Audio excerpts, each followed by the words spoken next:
Racing isn't easy, but experiencing it is.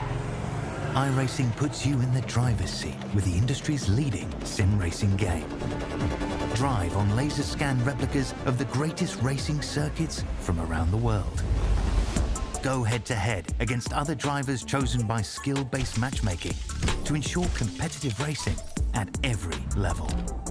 Compete across all your favorite series. In officially licensed cars, engineered to deliver the most accurate driving experience possible.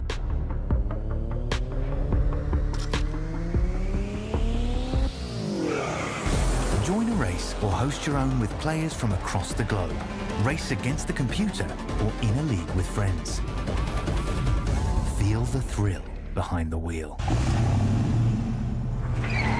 Visit iRacing.com.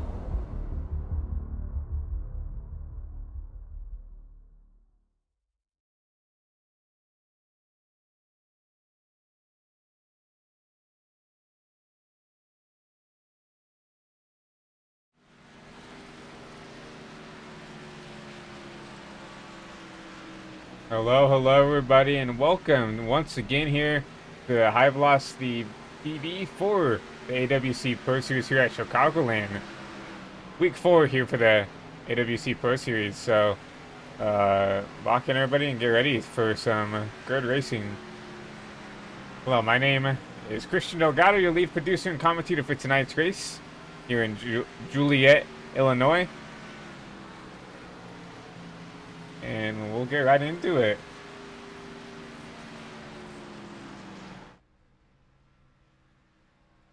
Like we've got about 13 minutes left in practice. Obviously, you got to see a little bit of it inside access. Usually a little bit different than what we do here at High Velocity TV, especially for the AWC Pro Series. But I was so eager to go live, I accidentally hit that go live button a little bit too soon. So you got to see a little bit more practice than what you used to. But 12 and a half minutes, give or take, here left in practice.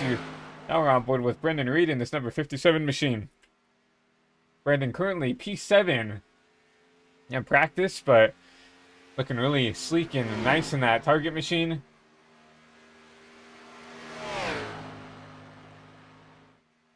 And looking at, let's take a second and think about Chicagoland. Obviously, not on the current NASCAR schedule, but one of the most, I would say, well-known NASCAR tracks that at least we can go to on the sim now. And unfortunate that we're not going here. I remember saying maybe in 2026 we might come back to Chicagoland. We might lose out on that Chicago street race, which has been very popular amongst the NASCAR community and really the racing community. But it sounds like we might get a street race in San Diego, which would be really cool. But Chicagoland and maybe potentially the works of coming back into the NASCAR Cup Series, Xfinity, and maybe even Truck Series schedule would be awesome to see. Obviously, we know that NASCAR and the owners of the track have done a really good job at maintaining the track, making sure it's ready to race. As you see, the 57 having to avoid a machine there. We'll go on board with the 55, John Brassard. Another blue machine. But yeah, coming back to Chicagoland, it's one of the most unique racetracks we go to. Similar to, not really similar to anything else. Obviously, a sister track to Kansas Motor Speedway there in Kansas City, Kansas. Kind of one of the most well-known kind of NASCAR tracks there in the Midwest. But, Chicagoland, not really a lot like tracks a lot like Chicagoland. Obviously, Kansas kind of shaped kind of similar, but drives completely different, at least on the sim, than Chicagoland is. It's Chicagoland had just so much more character than Kansas, and it's just so much, has a lot more feeling in the track.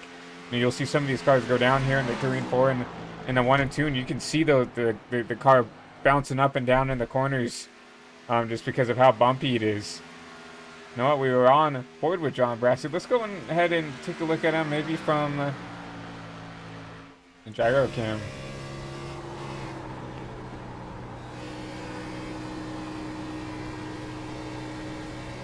And you see it a little bit. The gyro cam doesn't really have a lot of shake on it, so it's going to be a lot less sensitive to picking up the bumps. But you can just see physically on the track how bumpy this track is, and you see right there, you can physically hear that kind of engine going over those bumps and just picking it up, and it can make it really difficult to drive, especially in these Xfinity cars.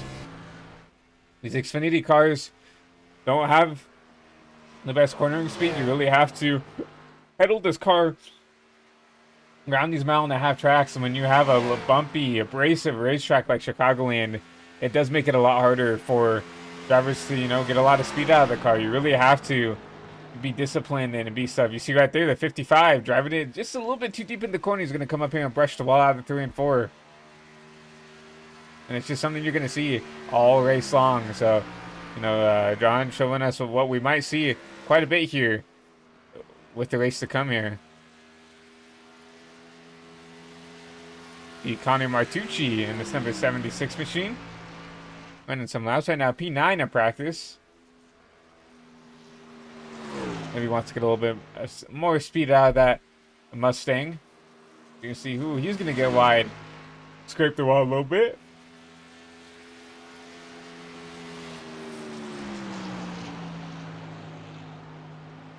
Currently, your fast guy is not on track right now.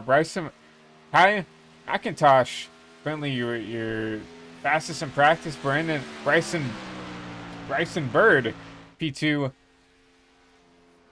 Silviero Javier Gamera in that number 23, P3. And P4, Joel Farlow, the fastest guy that is on track. Ryan Ronbaum. I'm probably going to push that throughout the whole season. But him and his number 13 zone machine right now. P5 in practice right now. Best lap for him at 31.14. Not a bad lap out of the 13.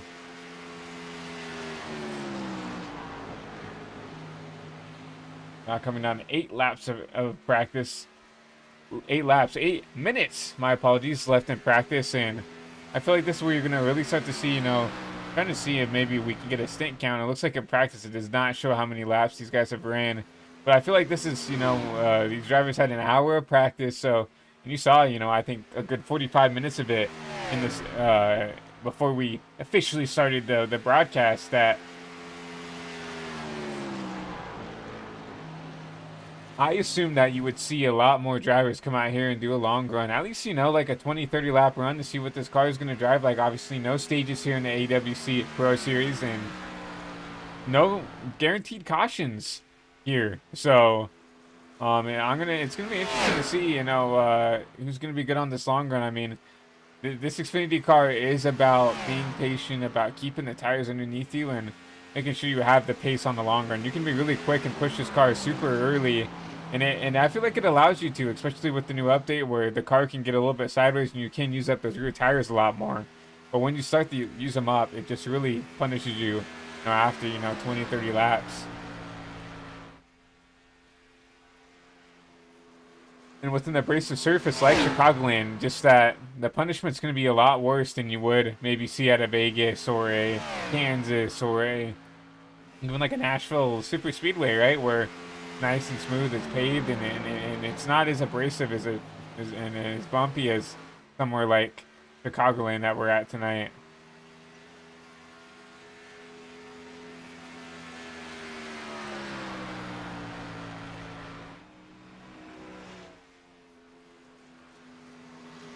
We got just over 6 minutes left in practice. We're starting to get some more people into the session now. Obviously, you know, you don't, unlike our real life, you know, these drivers can come in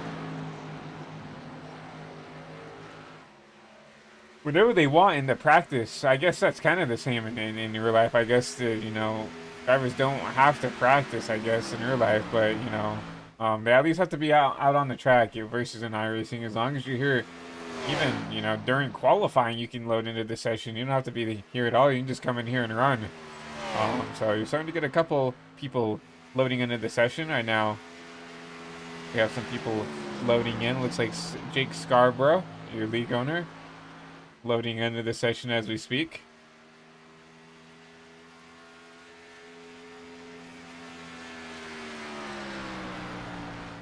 James Johnston on the track right now, currently P11. See him just sitting in the pits right now, getting ready to go.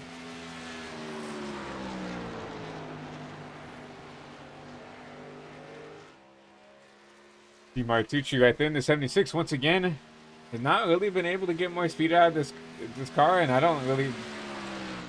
It might not be something he's trying to focus on. It looks like maybe he was focused on maybe a long run.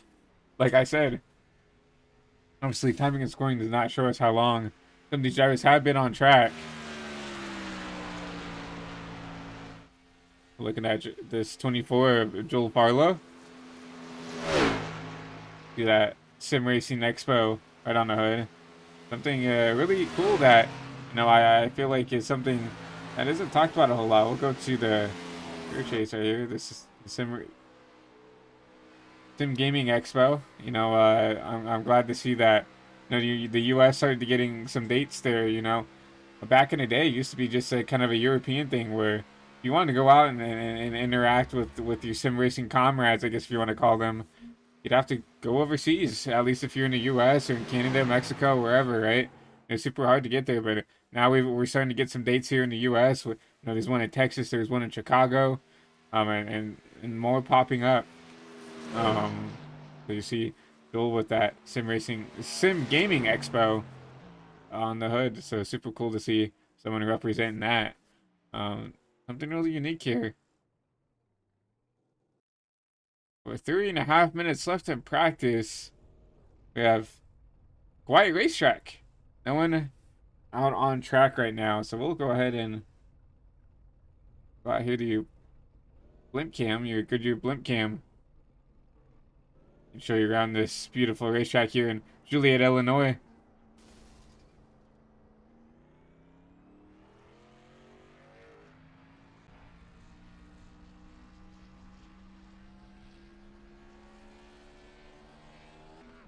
You know, it is a shame that we do not come here in real life anymore. Like I said, hopefully we get our way. We might be able to get a date. Maybe in this next coming season. The John Brassard out on track. Actually, we'll go Boyd with Wilson Hunt in this number 60 machine.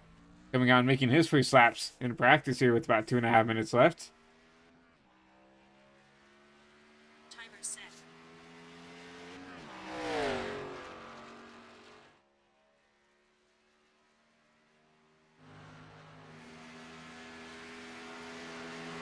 Pixie machine is starting to become very recognizable. I mean, you know, you can't really go wrong with this Busch Light machines, and this. I mean, in my opinion, this paint scheme looks amazing, right?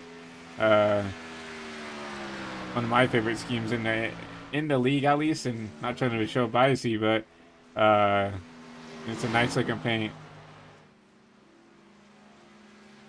The Brassard also out on track right now, P10. Noah Hunt gonna complete his first laps of practice coming into turn 4.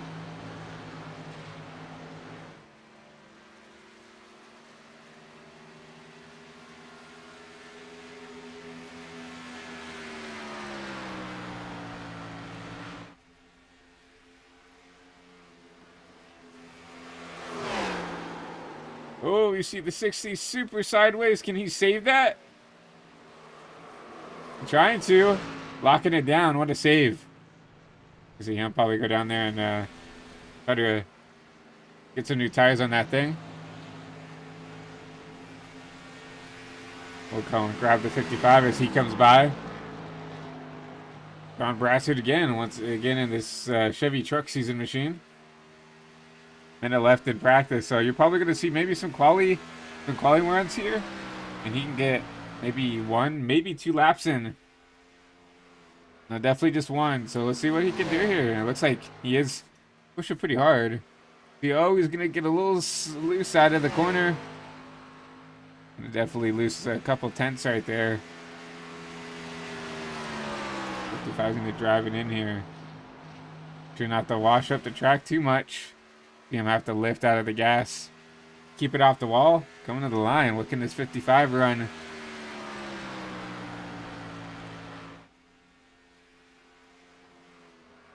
Enough to improve his time. 31.8. That's it and done. Go ahead and grab him here. Ty McIntosh. Quickest in practice. 30.06.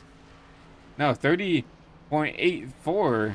His best lap. My apologies. This is last of 30.06. I don't think that is right. The Ty will run out practice. Is your fastest driver Bryson Bird, P2, and Gamera in that P3 position.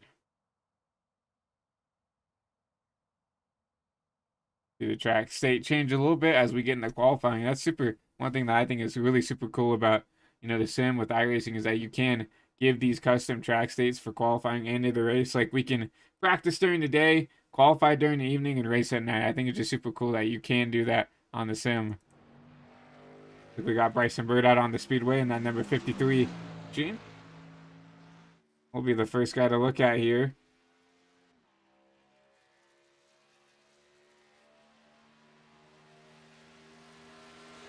Let's go on board with Bryson here for this lap.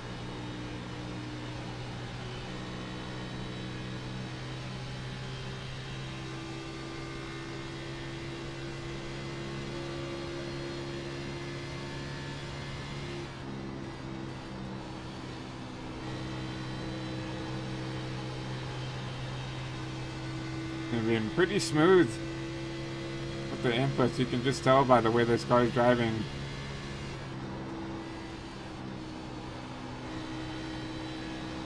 Not getting all the way down to the bottom, kind of trying to run this middle lane.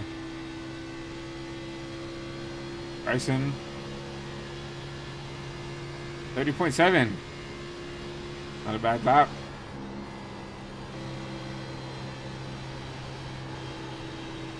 And now it bumps down to P2. Currently pulls it Neil. We're up to third in that number 66 machine.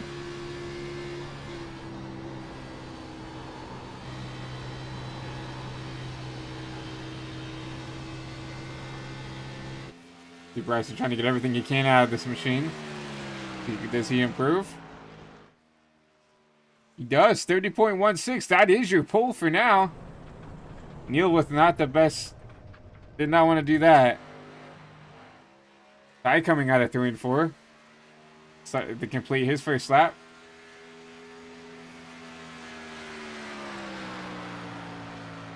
Ty with a... Must have hit the wall. Does not show a time for his first lap, so he's got to get everything he can out of this machine on this second lap.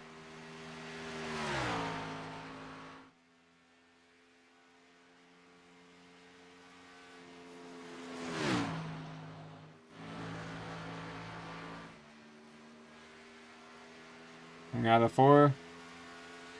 To the line with this Ty run. 31.328. Good enough for P9. Not the lap that Ty probably wanted. On board with John Brassard here in the 55. Coming out of 3 and 4 to start his first lap.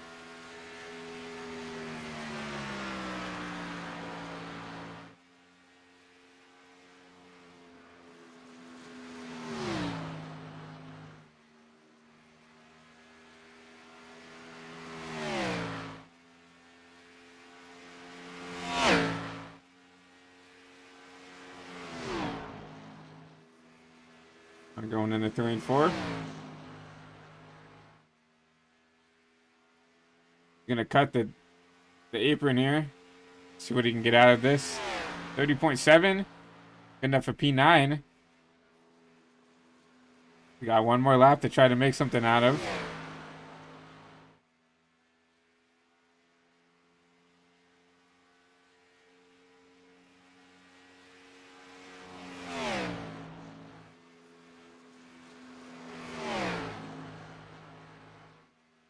Before you see him get a little sideways out of the corner. Gonna cut the apron once again. Moves that lap to 30.4. That's good enough for P5. Great lap for the 55 of John. Great lap. Ryan in this 13. Already completed his 2 laps. P9.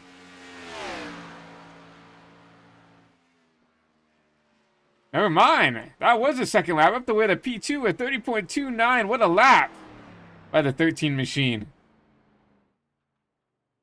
With 25 seconds left, that will not allow Kim and Rich or Jake Scarborough to get a lap in. So they will be starting from the rear of the field. Now it's something that a lot of drivers tend to do.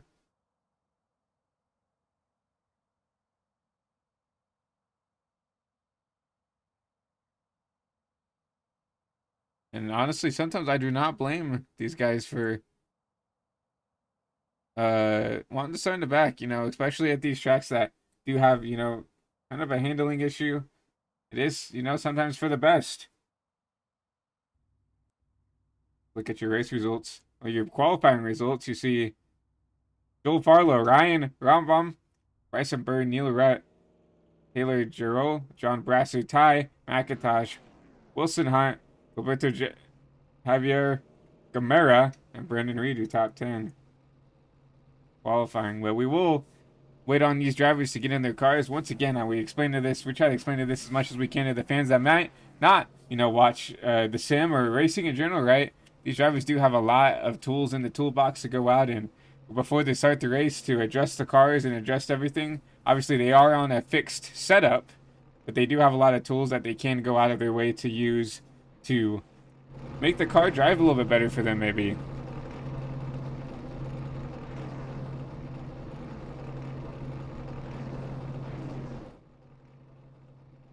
Most cars on track though, so we're gonna go in and get your starting grid here. Brought to you by High Velocity TV. Joel Farlow, we saw him set that quick time, and that 24 gonna be your pole sitter. And Ryan, and that number 13 is gonna run out your row 1.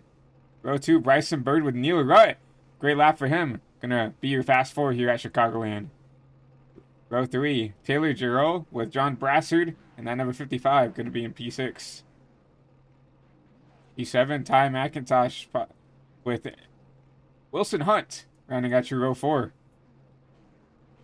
Row 5 is going to be Gilberto Javier Gomera with Brendan Reed, and that number 57, going to round out your top 10. P11, Connor Martucci with James Johnston, and that number 16.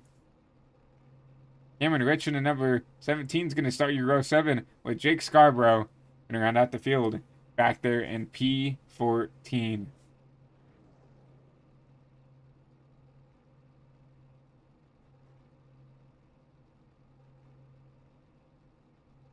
We might be waiting on drivers meeting to get finished here. Now you see that pace car start to slowly accelerate to get these guys back on track.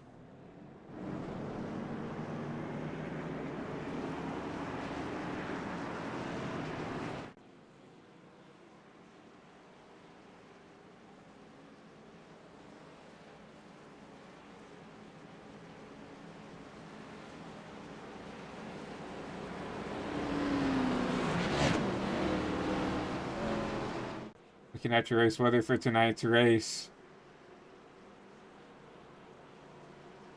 The 68 degrees. With a little bit of wind, but mostly cloudy, so those clouds will, I feel like it could and will, it might affect the way that these cars do handle, but we'll have to see.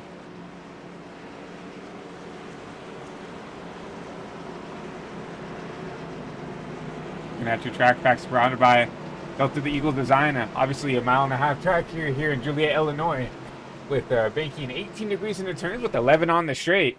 So once again, go over and check out Delta Eagle Designs, Delta Eagle Racing over on X. Down in the description down below, go drop them a follow. Go, and if you're looking for any of your graphics needs, make sure to go check them out.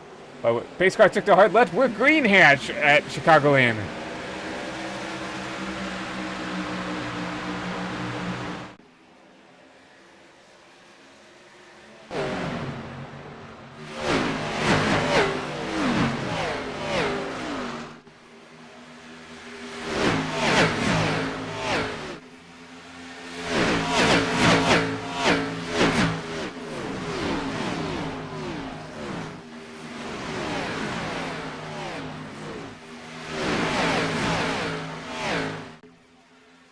We're seeing a little bit of calamity on those first couple laps. We saw that 53 of Bryson Bird getting to the wall pretty hard. Out of 2, I already see, I think, a little bit of damage in that 53 machine. Yeah, you do see a little bit of scuffing on the right side, but he still holds tough there in that P2 position, while Joel Farlow leads that first lap and continues to lead here. But here comes Ty, already up 4 spots, looking underneath the 53 to try to take that P2 spot away already early in this race.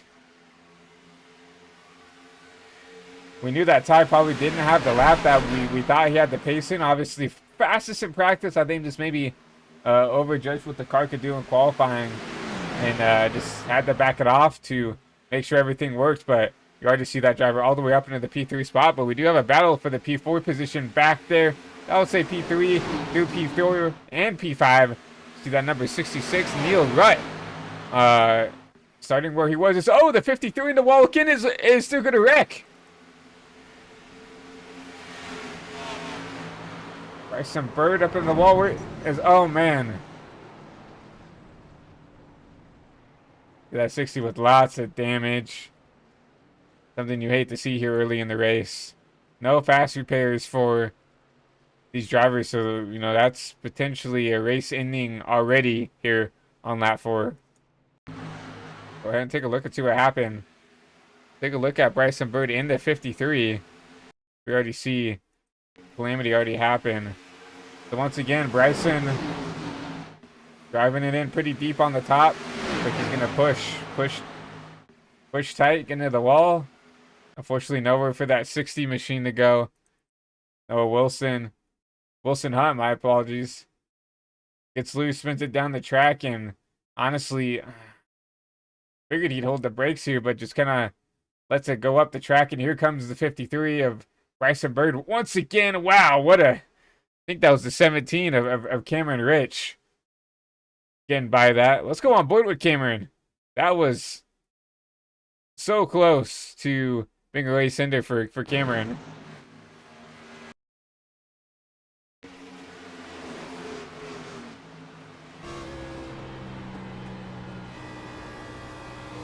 Cameron, I guess, not having the best start.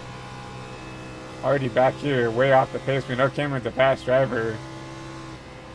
Look at this driver navigate through this wreck. Oh, man. Good heads up driving by the 17 to find the spot and stick to it and get around that wreck. Wow. That was a close one.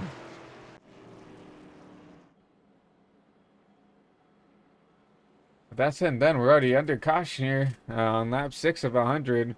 And we didn't get to mention it while we're doing the pace laps.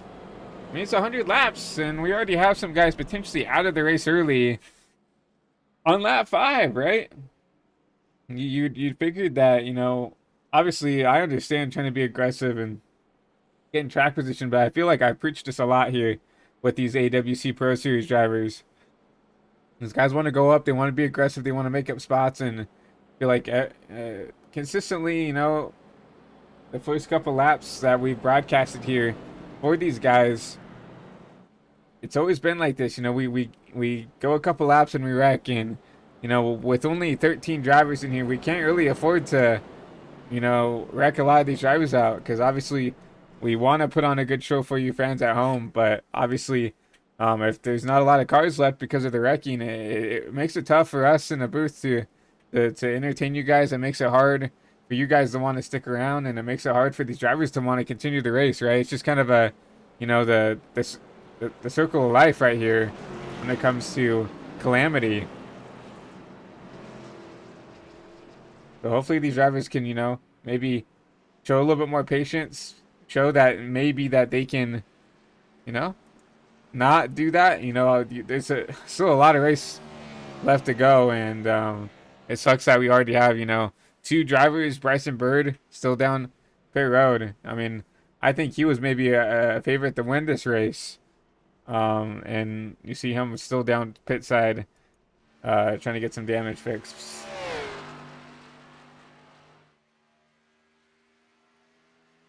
Speaking of race favorites, while we're under caution, we'll go ahead and do our race picks for tonight's race. Obviously just me in the booth, so it'll just be me, I guess, picking who I think has the best shot at winning this race.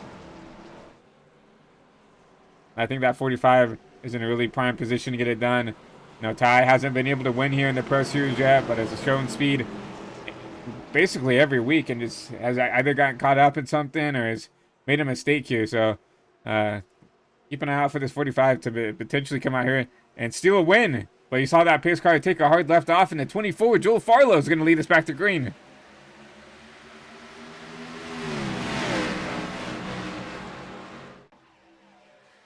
Another great jump by the 24. Not the best start by Ty. It's going to allow Neil Rutt in that 66 to get at least side by side entering turn 1 and 2. You see the 45 using that top lane, getting the momentum off the corner to clear that number 66. He's going to take over that P2 position once again. You see these top 3 cars under a blanket here.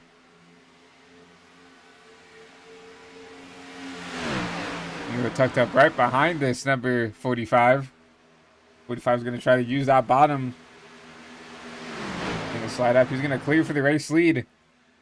Already a new race leader here at Chicagoland. I don't think that 24 is going to have a big enough run to do anything with it. What can the 66 do on this bottom?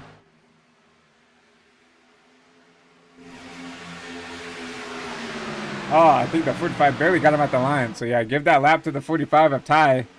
Here comes the 66. He's going to use the bottom now to see if he can get around this 45.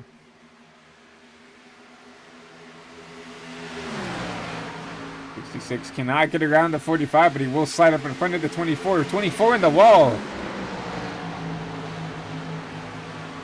He's going to back him up to the 71 and the 13 of Taylor Jarrell and Ryan in that zone machine. And now they're side by side for the P5 position.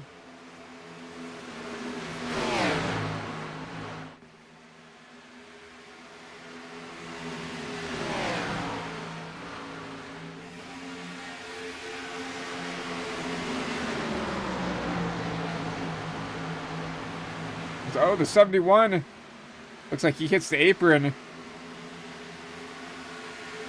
Has to walk it up the track. And now here comes the 23 of Gamera. I'm going to try to make a move for this P5 position around the 13 of Ryan.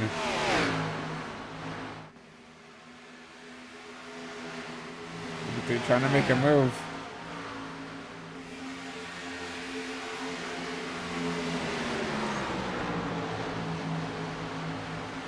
Into the wall there, but he's going to get a good run off the corner.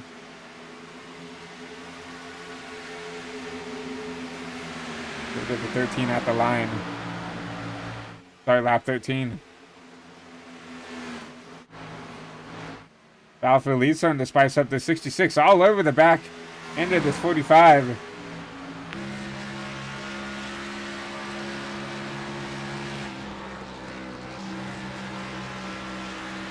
Going to try to peek a nose underneath there. And you see him not really doing a whole lot to pressure the 45. Obviously, he's there to pressure this driver. But you don't see him, you know, sticking his nose in there. I think right now what Neil's doing is just sitting back there, kind of pressuring, maybe Ty to make a mistake. You see him, he's lifting a little bit earlier than Ty, letting it roll, and just trying to just get back to the rear end of there. You see him get a little bit of tight there, out of the corner, maybe that dirty air. Made him lift a little bit longer and back off a little bit compared to that 45, but I think that's really smart that Neil right now just trying to ride. I mean, like I said, long race. And they've got a pretty sizable gap to the back to P3. Speaking of that, there's a big four-car gaggle for this P3 position. Wow. 13's going to duck underneath the 24. That was close. 24 going to barely get into the wall there. Going to allow that 13 to get him, put his car on the inside going into 1 and 2.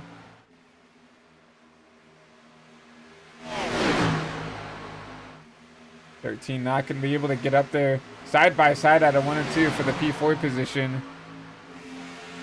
Still trying to hold on while the 13 of Ryan trying to take the spot away.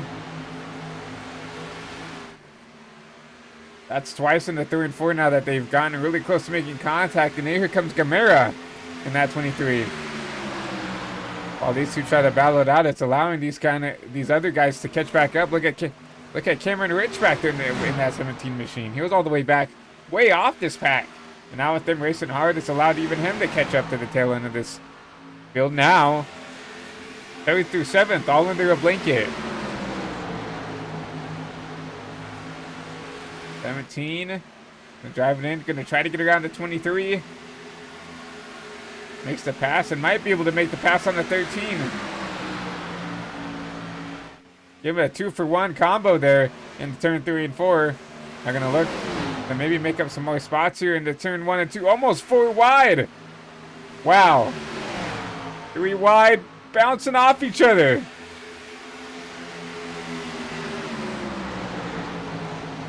Taylor had the lift to get out of that situation. I don't think he realized he was 3 wide and kind of turned down into the 17, kind of came back up into the 23 and had the lift to get back out of there. So he's going to be the big loser out of that fight.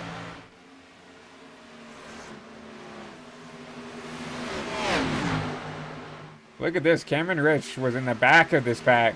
Now look at that. He's looking up the P3 in this pack. Obviously P5 on track.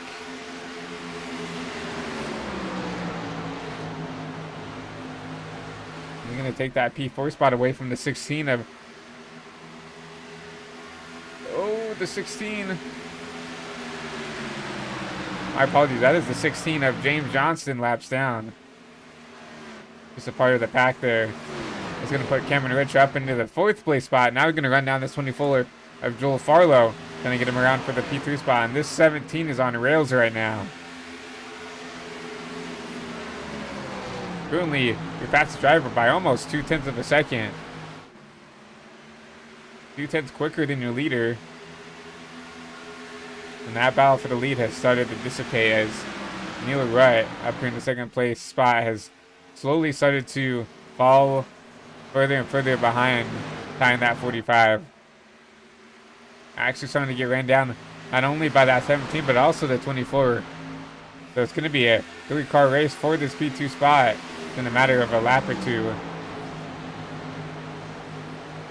66 maybe uses stuff up a little bit too much. Now we're starting to fall to the benches of this 24 and the 17. 24 going to look low in the 1 and 2. Let's see how much of a fight the 66 puts up. Not much of one. 17 is going to try to follow this 24 through. Side by side for the 66 and the 17. I think the 17 will easily make this pass work. Going to make the pass on the 66. Now on the inside of the 24 to try to take away the P2 position. Remember, Cameron started back in 13th. All the way up, already up in the P3. Only on lap 23.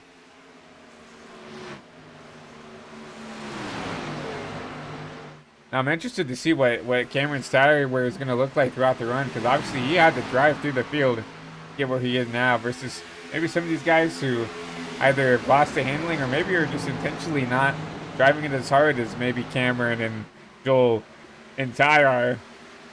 Trying to save a little bit of tire. I'm starting to see it now. Cameron was battling to try to get that P2 spot, but now it started to lose just a little bit of time to the 24 of Joel Farlow.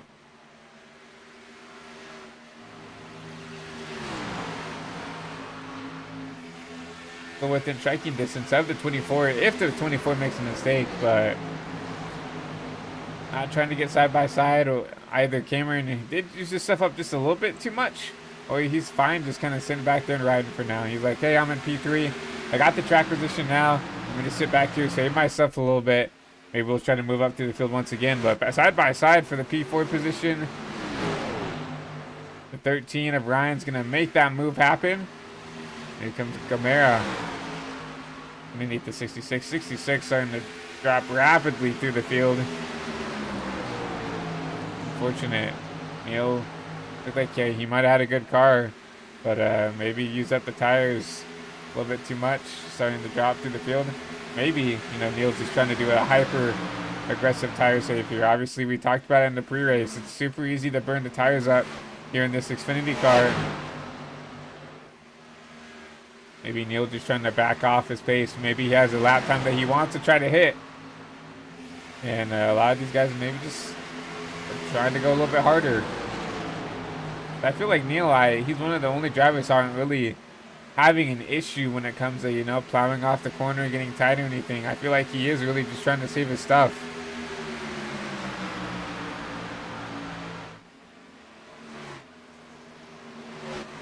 That's the count masking when it comes to these mile-and-a-halfs, especially in this Xfinity car, is how much are you willing to save without giving up too much time? Like, Neil was up there, battling for the lead, and if he is saving right now, he's already fallen almost 3 seconds behind your race leader.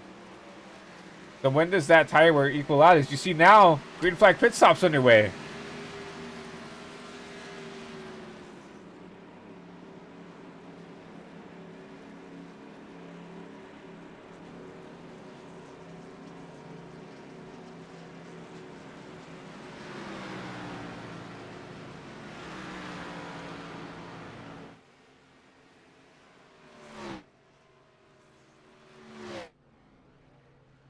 I honestly expected them to go a little bit longer on this stint here, but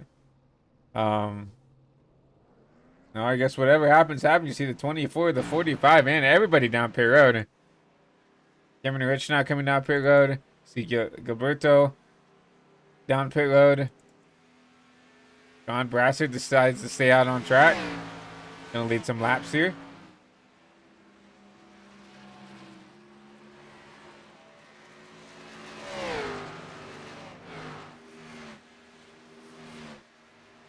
Does that 71 blend back up in front of this 55?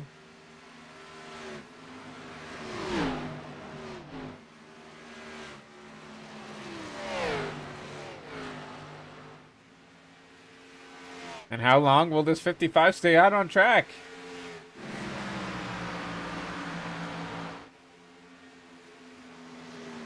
Lap times have fallen off a little bit here, not too much, but fortunately, John was so far behind that he hasn't really put anybody a lap down on pace. Staying out here. See the 57. Brendan Reed now coming to unlap himself in that 57 machine. How long does this 55 stay out? How much longer does he willing to push the issue? Yeah, I figured you could have gone maybe 40, 50 laps here at Chicagoland. I just ran a race at Las Vegas, which is exactly a mile and a half, and I'm not sure if they use 100% fuel load, but we went almost 60 laps on fuel. So here comes the 55 down pit side.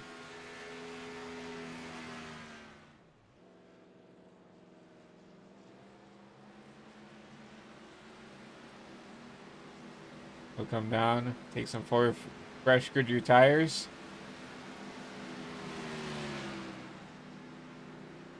Just like that. I'll hand the race back over to the 45 of Ty McIntosh. Go Farlow. Just jump up to the P2 spot. Ryan in the 13 up at the P3. Gilberto in the 23 up here in the 4th place position with Cameron Rich right behind him now. Let's just see Neil Rutt back there, kind of lurking around back here in the P6 position. And now your closest battle is for this P4 spot. Cameron Rich trying to run down this 23 machine.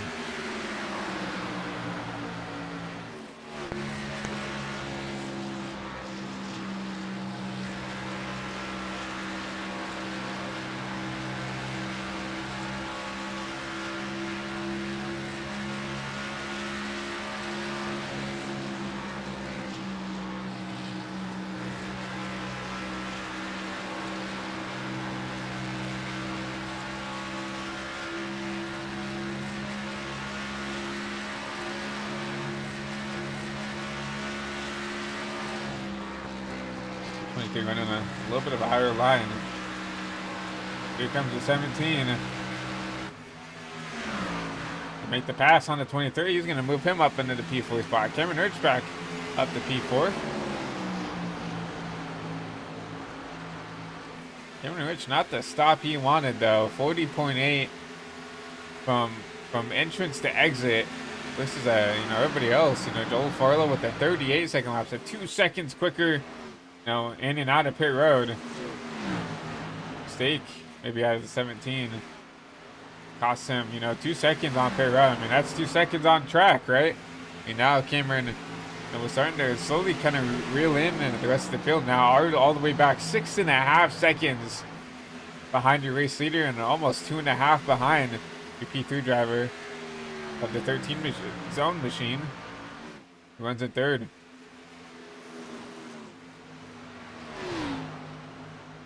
Look at Ryan's stats here. Stayed within kind of the top 5-ish area all race. Obviously, currently in third, qualified in second. So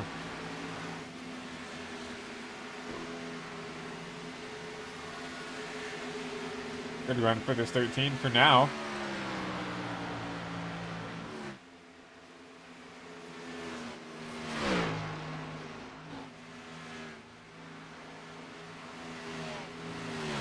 Because everything has started to kind of separate out. Let's go ahead and do it. We haven't done it here, I don't think, in AWS Cup Series. Go ahead and do a good old-fashioned crank it up here. Brought to you by HBTV.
Come back from that crank it up. We're right on board with the race leader of Ty McIntosh and at 45. He already has about a good 3-second lead, and that's all the way back to the 24 Joel Farlow. And he's having to navigate through some lap traffic. You see him get around the 57 of Brandon Reed, and you see him trying to navigate around the 55 of John Brassard. Gonna easily get around him, I think. He does. This 24 slowly reeling in your race leader right now, about 2/10 of I would say a lap and a tenth and a half quicker that lap than Ty. Go with a 31.6 to a 31.75.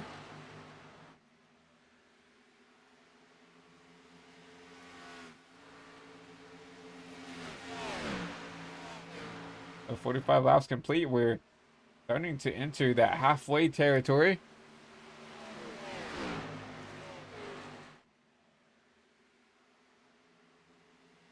Once again, everybody kind of spread out right now. The closest battle we saw Cameron Rich closing in on the 13. I mean, it looks like he did make that pass.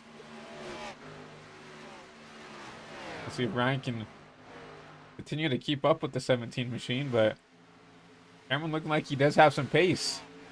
Just needs to execute on pit road a little bit better, because you know now he's trying to catch back up, right?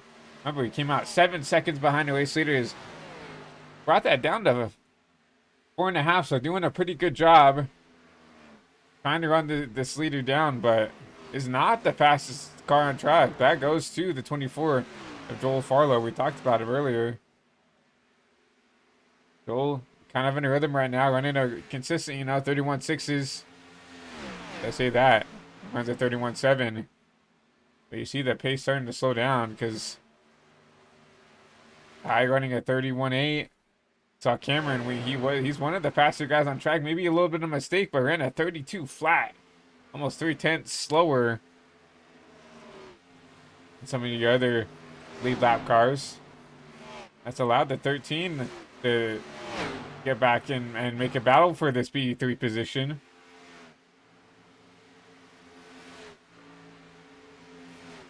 Flying all over the rear end of this 17 machine.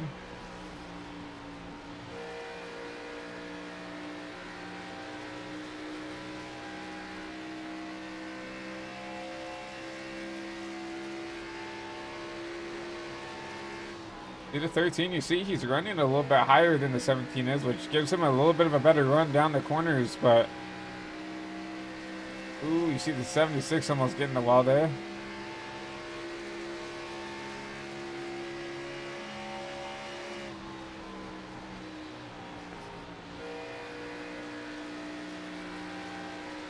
See the 13, you might, oh, gonna keep his foot in it.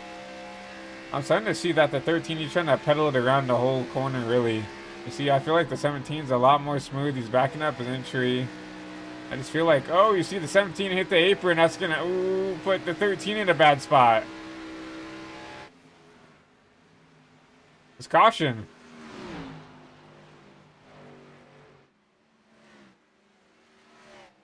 Halfway caution.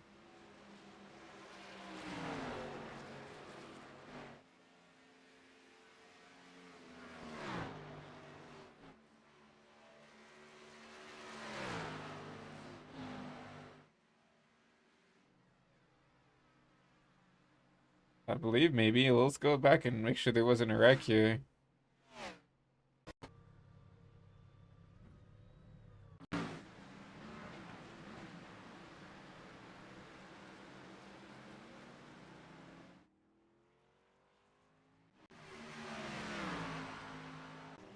Yeah, unsure. I'm going to say it's a halfway caution. I don't see anybody that did wreck out.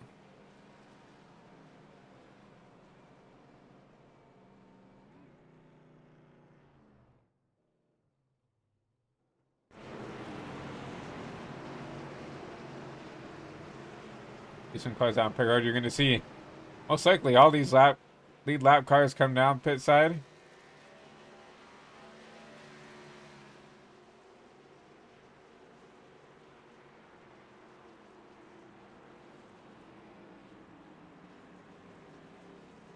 See, wow, the 24 actually quite a bit behind this 45.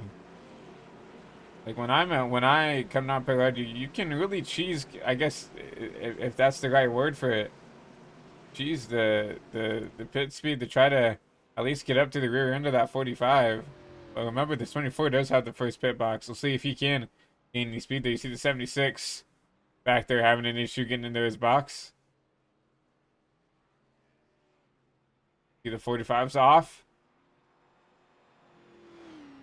Yeah, not going to be anything that 24 can do. Just cannot give up that much time getting into pit road. John Brassard staying out on track right now. I don't know if this is to maybe lead a lap and then he's going to come down pit road, but he has 20 laps on these tires. Looks like he's got a little bit of right front damage as well.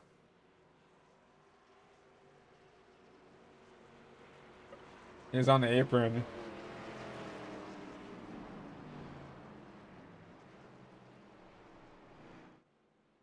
Like he does come down pit road. So I'm gonna lead a lap right here, maybe get some bonus points. Come down. I'm fine starting from the back of the pack, but wanted that extra bonus point for leading the lap. Every lap can count, right? You look at last year, IRL in the Cup Series, Kyle Larson lost the regular season championship by 1 point. So, ultimately, every point does matter. But if I'm not 55, I would hope that I can get back around the track. Time for this race to go back green. I think he should be fine. And now, obviously, you see the pack coming out of turn 2. See the 55's coming out of pit road right now, so he should be okay, actually. 57 to 66, and another lap car. Trying to catch the back of the pack as well.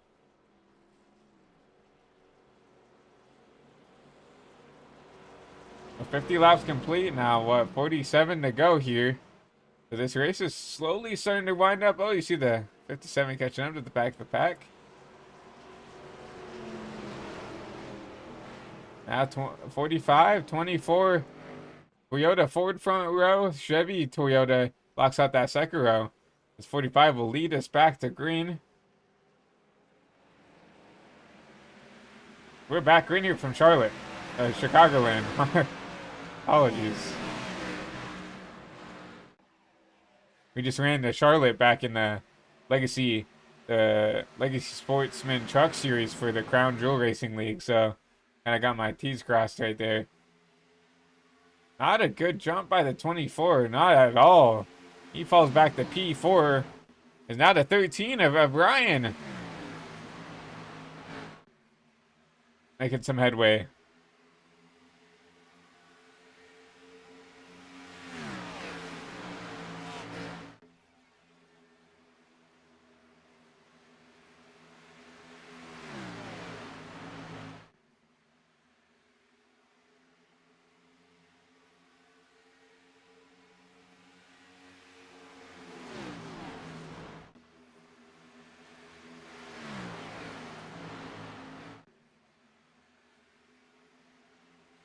We continue to see this 45 start to just pull out slowly and slowly.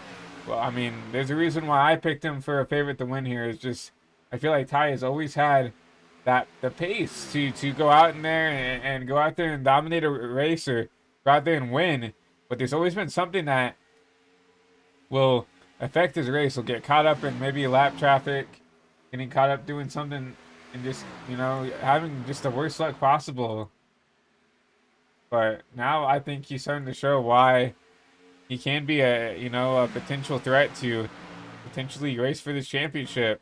But we do have a battle back here for the P3 position. You see Gilberto trying to hold off the 17 of Albertson and Joel back here in the 24. Joel fell all the way back to the P5 position. Not the restart he wanted.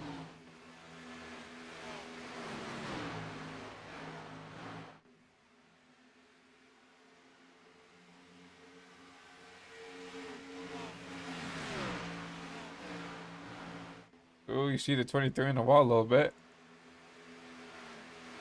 Gets off it enough to keep the momentum up.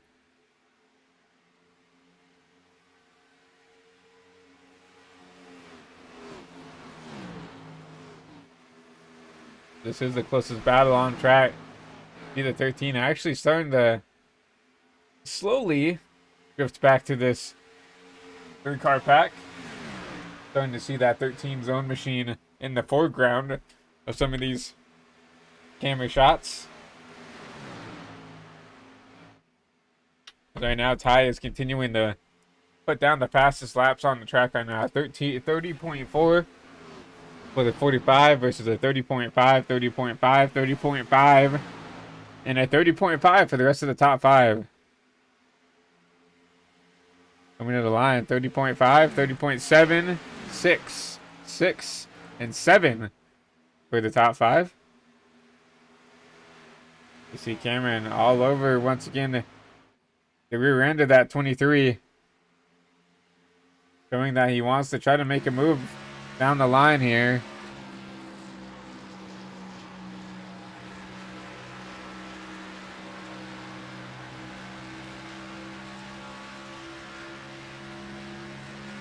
Gonna take a peek.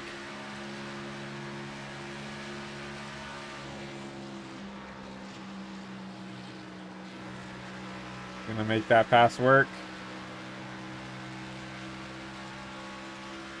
You see the 23? He's gonna try to make a move. Now decides to back out of it. I think he thinks that Cameron, I think he knows that Cameron's just a little bit quicker than him right now. And I think right now, Gilberto is saying, you know what? You can tab it. I'll get you later.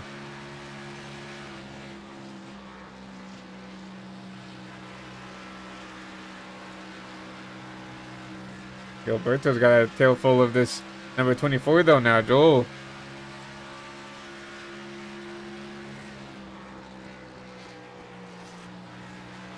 Trying to peek his nose in there now.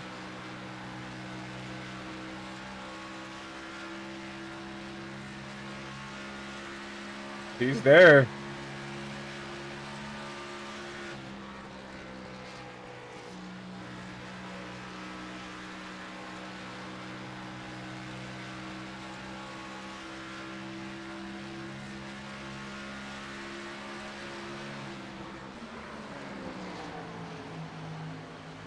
The 24 will move up into the P4 spot. Joel did have the best long run pace here, so we'll see if he can come back and climb through this. I mean, he's only about a second and a half behind your race leader. Everybody's kind of single filed out now. I mean, that was the battle right there, where was for that P4 position, and Joel got around the 23. And you know, I feel like Gilberto's having a good race. He's keeping the car clean, and that's all you need to really do right now. Obviously, with how many few cars are left on the track, only 9. And out of those 9, 7 are on the lead lap. All you have to do is keep this car clean now. Take and get a free, you know, at least a free top 10. But I think right now Gilberto doing a really good job, you know, taking the cards that are dealt to him and taking advantage of it. And now, I mean, we see that he hasn't maybe had the pace of this 24's. Oh, the 24's gonna knock the wall down. I don't know if he's got any damage to that machine.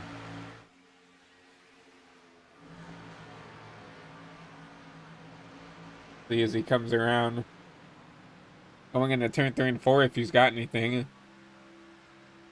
Actually, I think we'll get the right side as he gets to the start finish line.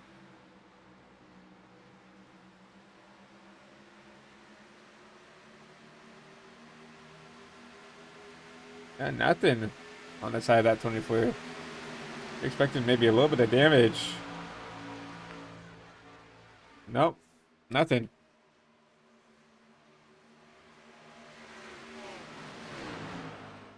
Ty has not been able to pull away like he did that first run from these guys. We should be, I would say, I'm not sure, right?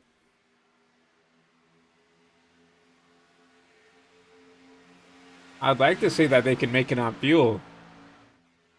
But obviously Ty hasn't really pulled away here.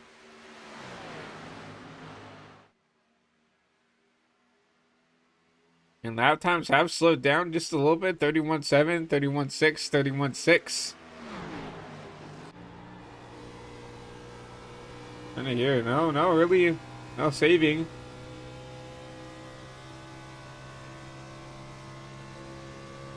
I will say that Ty, just by looking at the line and the way he's moving this wheel, is not really pushing the car. Look, I mean, he's got, I mean, look at these inputs. They're really smooth, very precise. He knows what he wants to do. Looking back at maybe the 13.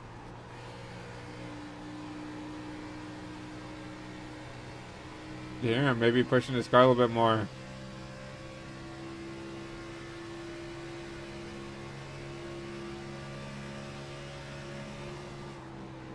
Gonna make a dive.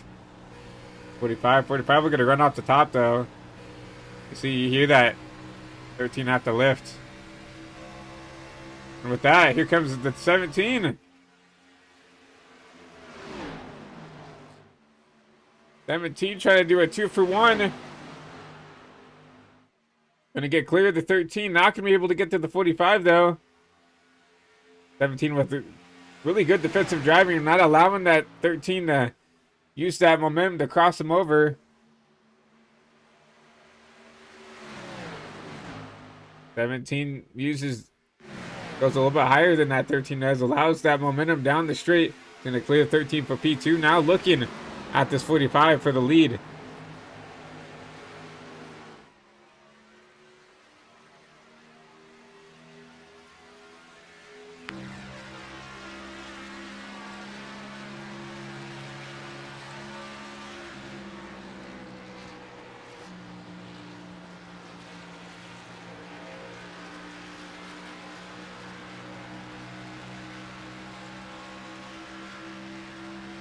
Well, I can't tell if Ty's just saving or if these guys are just pushing. I mean, this 13 and these 17 cannot get away from each other. I mean, that's exactly what you want, that 45 wants to see. Are these two going at it for this P2 spot? I mean, putting on some great racing, especially for a little 5-car backup here. And with that, you know, the 45 isn't pushing as hard as he is, as hard as I think he can. It's allowed these guys to catch back up, and it's allowed these guys to start racing up here. It's allowed the 24 to get back up here. It's allowed the 23 who just got into the wall to be up here inside the top 5 in racing. He's going to get in the wall there, but, you know, Ty doing everything he needs to, right? As soon as these guys get to him, he runs the wall, keeps the momentum up, and it makes it hard for these guys to get around him. And he knows that if he needs to, he can just push a little bit harder, right, to just keep them behind. I mean, this is, you know, a defensive masterclass right now at this 45. 24 underneath the 13.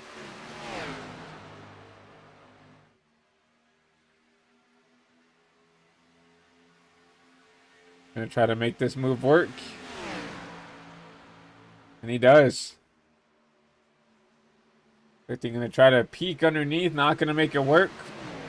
24 should get clear.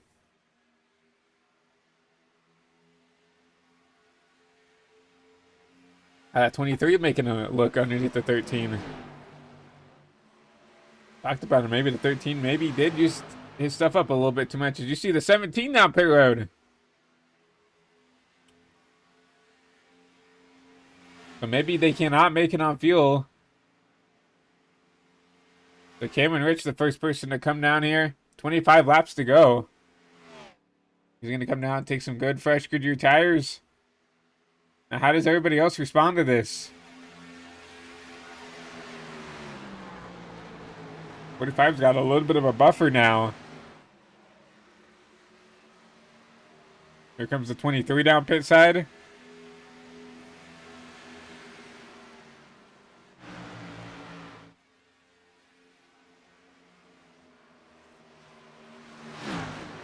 You know, the 17 to 23, they called their cards. You know, they said, I'm going to come down on pit now, right? So if I'm not 23, if I'm the 17 machine, you have to push now.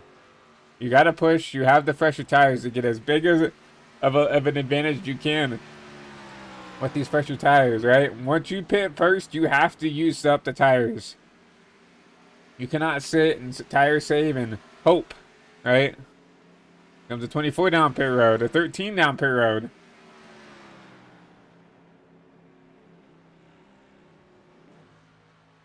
'24 decides to still stay on track. 66 also deciding to stay out on track. Not the race that maybe Neil wanted in the 66, but you know, he's 5 seconds off the leader. You see him now come down pit side. And so here comes the 45 as well.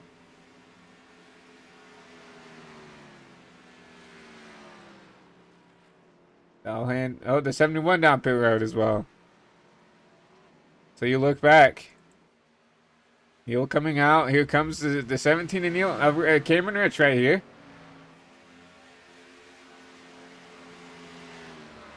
I wonder if we could maybe get like a chopper cam.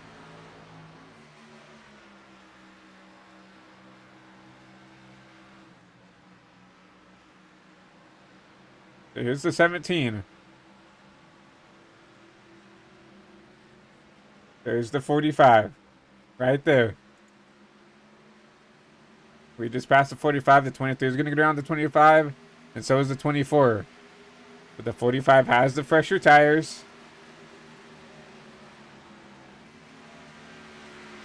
Now with coming to 21 to go, and this 45 use those couple lap fresher tires and take advantage, right? 7 to 13 lap stints, right? I mean, he's got 3 lap fresher tires in Cameron, and about a 3-second gap to make up. Everybody's kind of spread out right now, so let's go through your field. After these green flag pit stops, Cameron Rich currently in the 17, currently in first. Gilberto currently P2. Took that same strategy to come down a lap after the 17. You have Joel Farlow in the 24. He's about a 1.5 seconds off. And catching quick, but back and forth. Ty McIntosh. Ryan in the 13. Not that far behind the 24.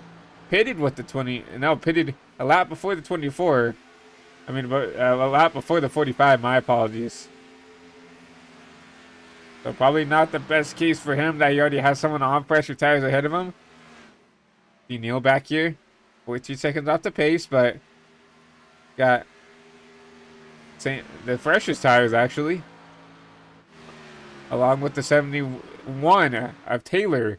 These two have the freshest tires, but they are far off the pace. Almost half a lap down. So they're going to need a miracle to give themselves a shot.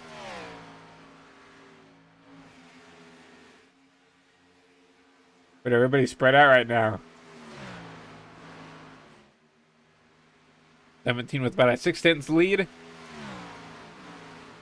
The P2. P2 about 6/10 in front of P3. And P3 about 6/10 over P4.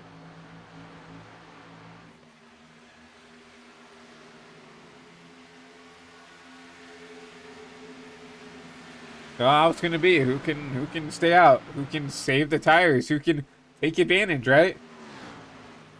Cameron did exactly what he needed to. He came out here and he pitted the earliest, and he drove that car as hard as he could those first couple laps to get this, what, now 2.5 second lead.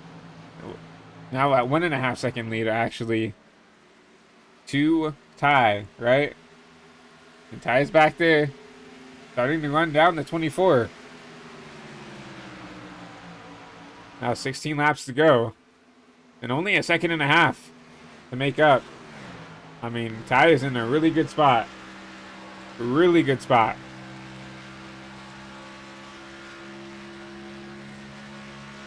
And you see him right up there, that black car. Right up there. That is your race leaders. Oh, the 24!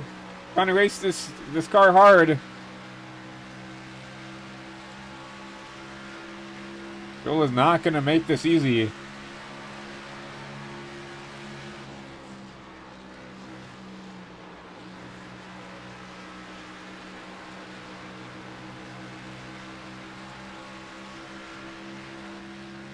Joel also blinging. That's not going to make it easy for Ty either.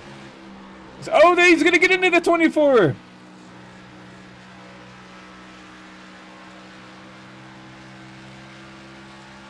And I don't think Ty wanted to do that at all. The 24,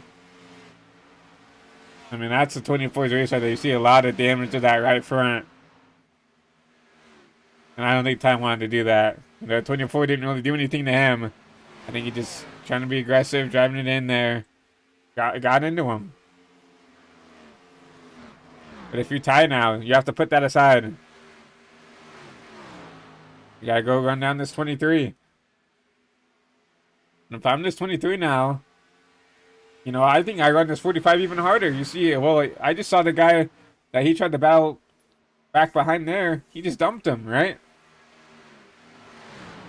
Now I'm gonna race this 20. I'm gonna race this 45 as hard as I can. Now that I see that that's how he's gonna race. Granted, whether he meant it or not, right? I do not want to be raced that way, right? So I'm gonna race this guy as hard as I can. Obviously, I don't think Gilberto doesn't seem like that kind of driver, but you know he's battling for a podium position right here. Gilberto, not really going to give a fight to this 45. Tire's going to clear.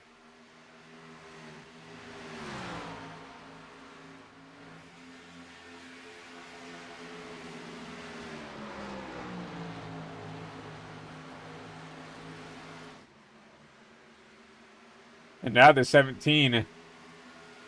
I don't know, man. I feel like he's a sitting duck right now. Equal on lap time, that was because he had to get around that 23. You know, it's a cat and mouse game, right? If Cameron saw that they were battling, I would save a little bit of tire right there if I could. And now we're coming to 10 to go.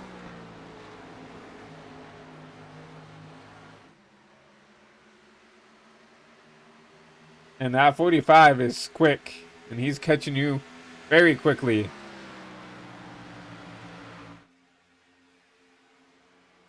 Can Cameron Rich hold on for 10 more laps? In the 45 of McIntosh. Start to reel him in. Ty's running the top to try to get the run down the straights, and it's working. Down to half a second.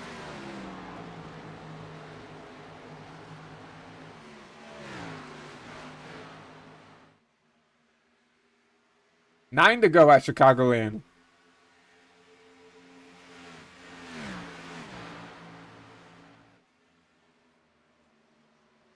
Cameron saw that he ran the top. He's going to run the top, and now the 45 is going to take the bottom. That's not... I think that's the worst case scenario right there. I think the 17 needs to run the bottom until he needs to get up there and run the top. The 45's got the pressure tires. He's quick on that bottom. You need to force that 45 to run in a lane that he is not comfortable with. On top of that, you've got some lap traffic. Mixing it up with this 45. The 57 trying to make a move to get around this 45. That's going to slow down this 45. 45's not going to be able to get the exit he wants. On the 17, you run the top, you let that guy go. That lap car is not the race for the win. He does a really good job at that. That you will not affect my race, and if you let him go, you're gonna get some draft help down the straights from that 57 to help pull you down, pull you around, even if it is for just that one lap.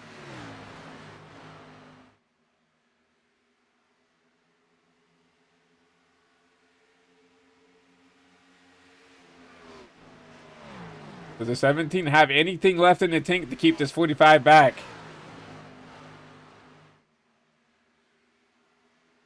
And if you're the 17, you cannot afford to push just that little bit too hard and get in the wall. If you even touch the wall, you think about touching the wall, that 45 is going to be on you. And he's doing something really dangerous right now. He is ripping the wall, trying to get a run off the straights. As the tires evened out. Remember, these are only like 3-lap tire differences, so if the 45 uses the stuff up too much, I feel like it could, in theory, even out. And you're actually starting to see the 45, once he's gotten in the wake of the 17, has not been able to run these guys back down. And if anything, this 23, where did he come from? He's starting to run down this 45.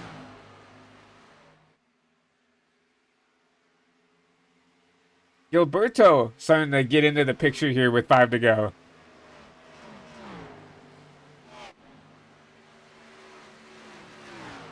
If this 45 does get back to the 17 and tries to race him, it will open the door for this 23 to make a move. But Cameron, just about half of a tenth quicker that lap.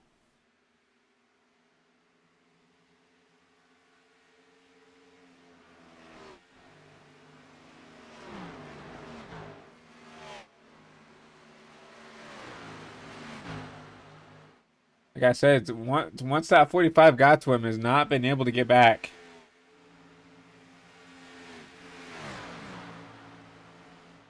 And the 45 do anything. 3 to go here at Chicagoland.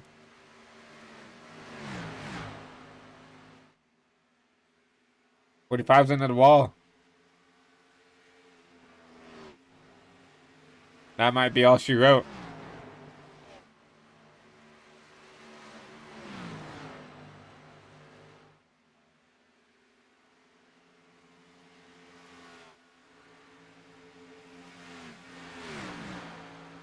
Two to go for Cameron Rich. Have that 45 in second place, waiting in the wings if the 17 makes a mistake.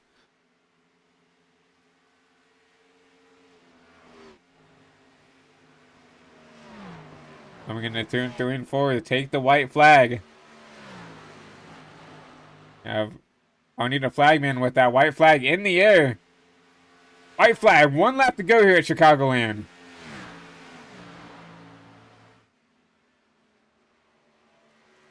Cameron Rich. You decided to take the gamble. You decided to come down and pit a couple laps early, get the track position, and try to short pit the rest of the field. Did a good job saving the tires. And just like that, coming out of turn 3 and 4, the gamble is going to work. Cameron Rich across the line is going to win at Chicagoland.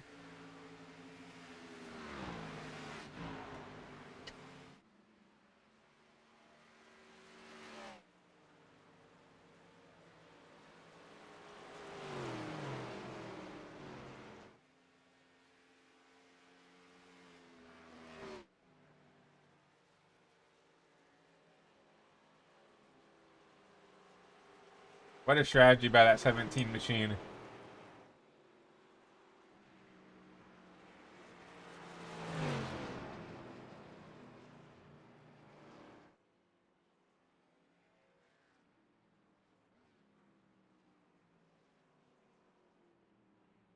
You see the 17 burn it down here across the start finish line.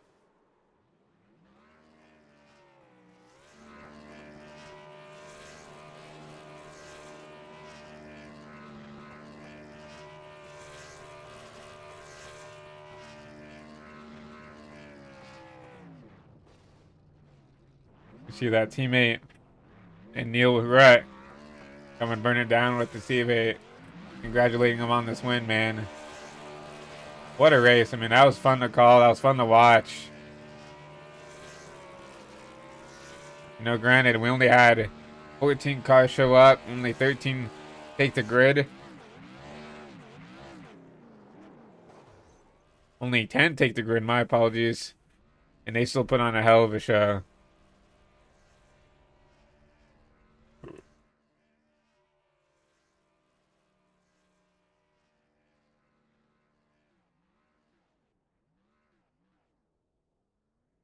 As we see the 17 parking right on the wall, we're going to go ahead and take a look at your unofficial race results.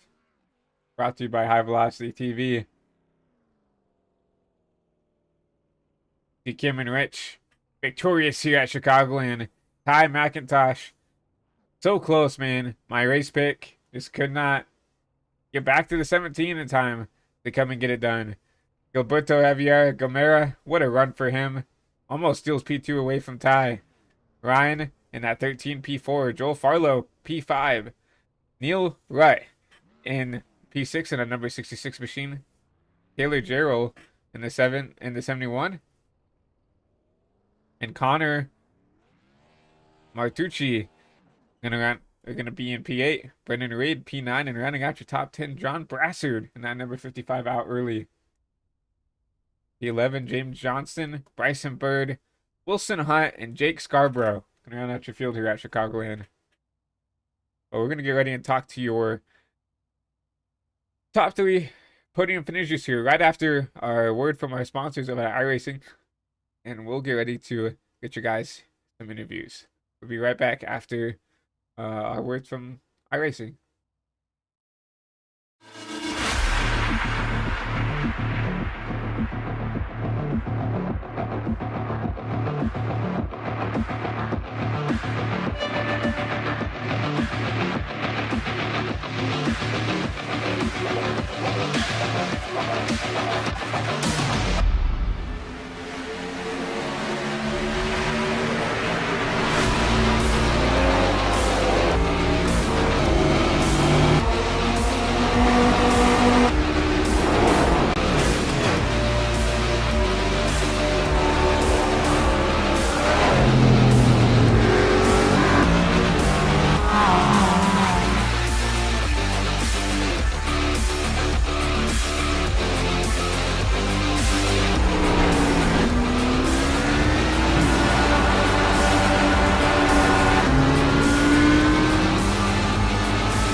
Welcome back to Chicagoland Speedway here for the AWC Pro Series. As we just saw one heck of a strategy car race here for these drivers. As we get ready to talk to your top three finishers, as we go ahead and talk to your P3 driver.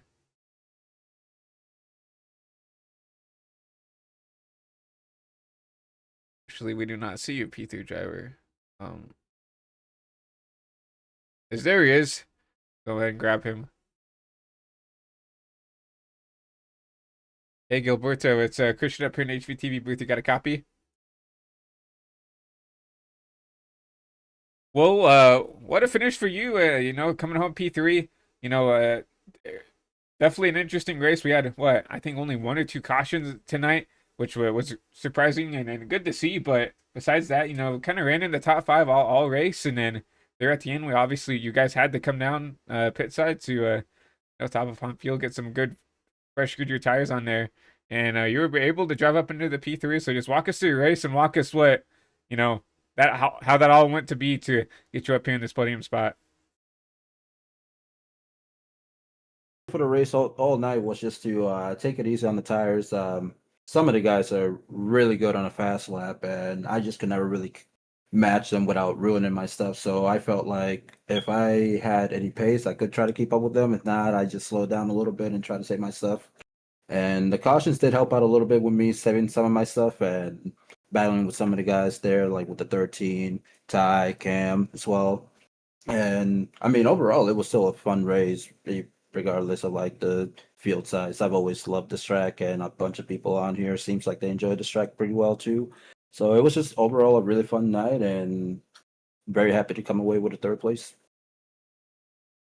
Yeah, looking at that battle really for the potential win, you and Ty obviously had the fresher tires there. What else did you need to maybe go down and run down that 17? I think if I did pit with Ty, I probably could have had a better chance at Cam. I pitted a lap after Cam because I saw what Cam was doing, trying to overtake Ty with the undercut, and that was my plan as well. And I wanted to try to keep up with him, but Cam is just really good around here and saving his stuff. And I was trying to match his lines, and I just could not match his lines as well and keep up the pace. So when Ty got to me, I let him by to hopefully have him run down Cam, and then it could be side by side, and I could possibly like sneak in there. But looked like Ty ran out of tire as well, and Cam was able to run away with it. Then I decided that I wanted to give Ty a little show, and didn't quite beat him to the line, but kind of nice for him and I to finish there. But there was nothing else I could have had for Cam. If I pitted even even two laps later than him, I feel like I still would have fell a little bit short. Yeah, we watched that battle between you and the 45, and almost there, but not quite. But still can't complain about a P3 finish. But before we let you go, is there anybody you want to shout out, thank, any sponsors, friends, or family watching at home for this P3 finish? Yeah, I just want to thank Jake for inviting me to the league. He was telling me about the league a few months ago. I wasn't sure if I was going to be able to race full time. I told him it's going to be more of a part time thing. So it's kind of nice to be able to get a few races in when I can. So I want to thank him for putting this together. Shout out to Ty. He's one of my teammates on one of the other leagues that I race with him, and it's always nice to have him here with me as well.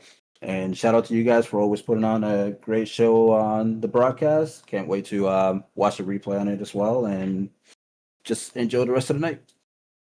Well, we appreciate the kind words, and definitely couldn't do without you guys. Putting the show on for the fans at home. But once again, congratulations on that P3. Hopefully, we talk to you maybe victory lane later this season. That's the plan. Hopefully, I can go for it. Yep. Have a good rest of the night. You as well. That was your P3 finisher, Gilberto, and that number 23 machine taking it home here and getting that bronze medal, coming home in the P3 position. As we'll talk to you, just so close, but not quite. We'll go ahead and talk to you, Ty here, and the number 45, getting this P2 finish. Hey Ty, it's Christian up here in the HVTV booth. Got a copy? Yes, sir. Well, almost had him, but not quite. Dominating performance here at Chicagoland. We documented throughout the whole race how I feel like you had the kind of the best pace throughout the whole run, but obviously we saw everybody had to come down, top off on fuel, get some tires. Uh, just not quite close enough to get back to Cameron. But walk us through the race and walk us maybe what else you needed to do to maybe get back up to that 17 again. I mean, yeah, I feel like this was probably my best race so far. I think Bristol was up there, but I handled myself pretty well in the first half. I know me and Neil broke away, and then Neil got the wall, so I backed off a little bit. And then we were talking about the halfway point, and I think this ultimately screwed me. But obviously, being one of the admins, I was talking with Danny G and Neil, and we decided to have a vote on a comp yellow. There's only 13 of us, and we were all pretty spread out. So we decided to do that at the halfway point. And then I took off, and I knew that I was struggling, and Cam started catching me, and I had to change up to hold him off right before we pitted. And then I saw him come down early, so I was like, I'm just gonna run it dry. It's the only thing I can do. Like I can't pit the same lap as Cam because I've been running through tires a little bit more than he was. So I just said I'm gonna have to push, and then I pushed. And Cam's smart. Cam knew that he needed to save tires, and that's what he did. So he held off until I got there and used what he needed to at the last second. So I don't know. I'm still struggling to to figure out the tire saving thing. I think I'm getting better week by week, but it's just something that, especially as the sim keeps changing, we have to keep changing. So I think that's definitely something I need to work on after tonight.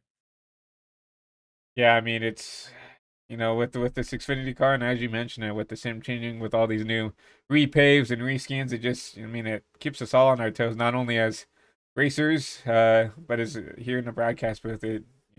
We all also have to be informed up here to make sure we're telling a good story for the fans at home. But yeah, just once again, you're my pick to win tonight, but just so close, but not close enough. But going into next week, we do go to another mile and a half at Charlotte. What do you think about Charlotte, and what do you think if you have any chances there to potentially park it in victory lane? I mean, I think when you look at Chicagoland, I think it's kind of the same as Charlotte. Like obviously the corners are a lot wider, but 1 and 2, it's really just being patient with the throttle. And when you're under the lights at Chicago, it's not really patient. You can kind of just get back on it and ride out the corner. But I think if it depends on the track temp. Really, track temp's going to be a big conversation starter. I think it suits me well. It's my home track, so I would hope that I can do something there. But as far as getting a win, I think with how competitive this field is, I think it's going to be a toss up every week. If Cam keeps showing up, I think Cam's going to probably win a couple more this season. So I don't know. I'm confident, but I don't know about victory lane.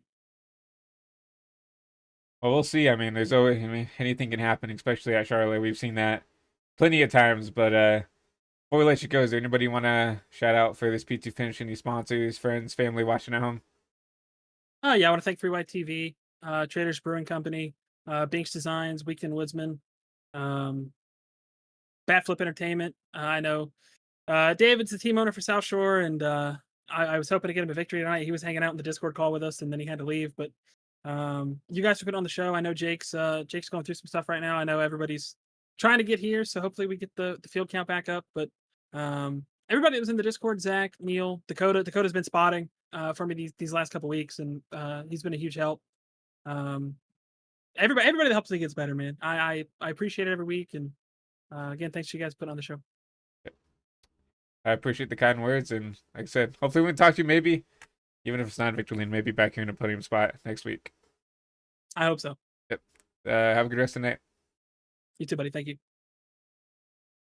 That was your P2 finisher, Ty McIntosh. Man, I just feel bad. I mean, I feel like he had the car to beat, and as you said, just ran through the tires a little bit more than your race winner. And speaking of that, let's go ahead and talk to him. Man of the hour, man of the week, Cameron Rich. Hey, Cameron, it's Christian up here in the HVTV booth. You got a copy? Sure do.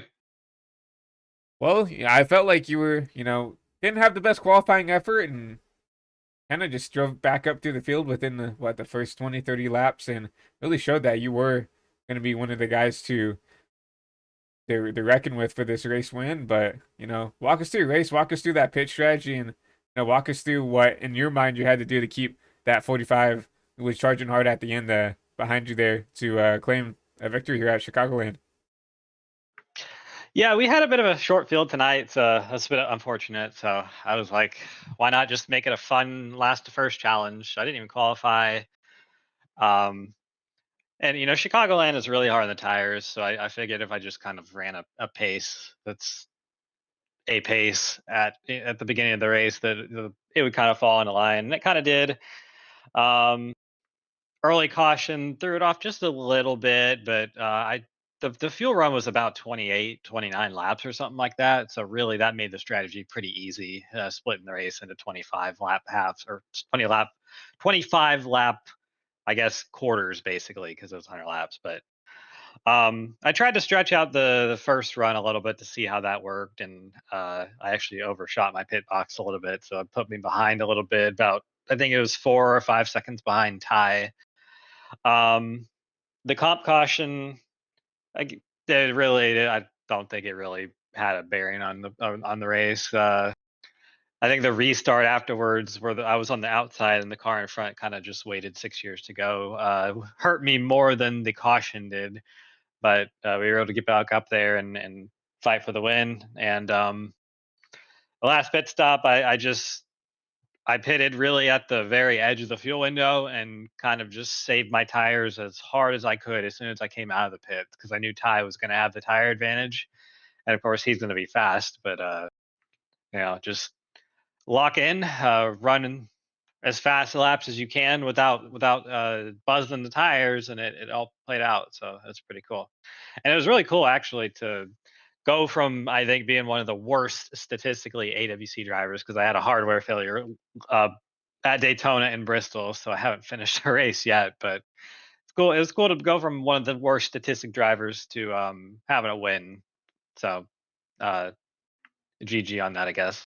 I definitely agree. I mean, documenting your past, like as you said, with the hardware failures, you had the pace, and just unfortunately, you know, not meant to be for those other races. But walking us through, you talked about tire saving, and you were the first one to come down pit road. Did you really think, especially with these Xfinity cars, when you when you are that first guy to come down, do you think it's better to save, or do you think it's better to push to get that gap out first? Obviously, we saw you save today, but is that something you consistently are going to want to do throughout, regardless of where you go? Well, it was pretty hard to pass tonight, so my thinking was I would rather try something, do something rather than just not and finish second. So kind of gambled a little bit there. I don't think something like that would work all the time.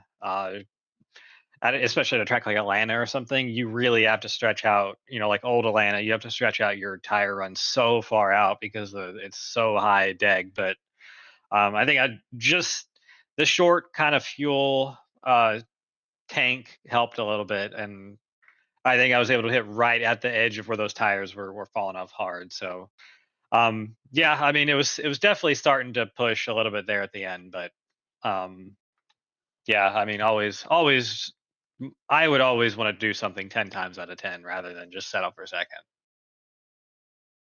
Well, I can't blame you for that. And obviously you did. Obviously you made the right call. Obviously the 45 got close, but I mean you just saved the tires just a little bit better than he did. So you're parking it here in Victory Lane here at Chicagoland. But before we let you go, anybody you want to thank? Shout out any sponsors, friends, anybody for this one here at Chicagoland?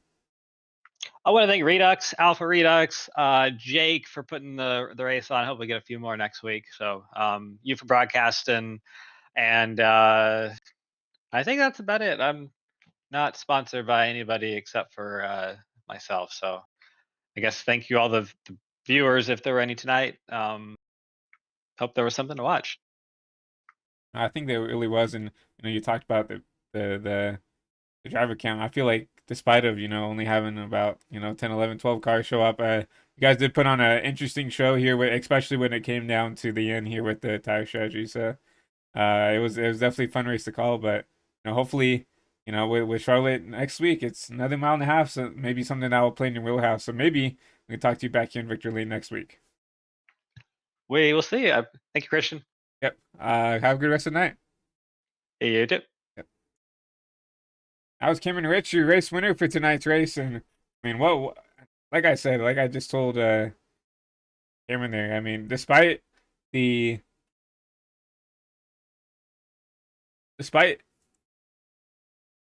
driver count, there was hard racing all race. You know, there was always some type of little battle. Besides when we went through the field into that crank it up, everybody had gotten kind of spread out a little bit from the green flag pit cycles. But besides that, I feel like throughout the whole race there was something going on, and that's just an applause to all those drivers who came out here and decided to put on a good race, right?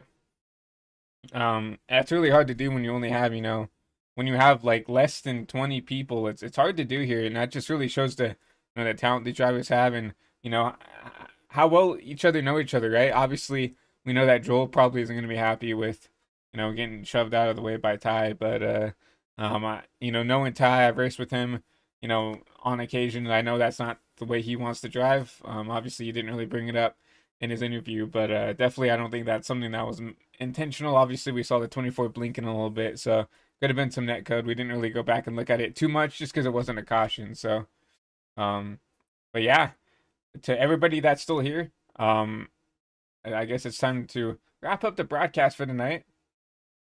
As you see, my name is Christian Legato, your lead producer and commentator. So I appreciate everybody for coming out and watching the broadcast. If you guys are interested in joining the AWC Discord and wanting to race in the Pro Series, we do have the Discord link down below in the description.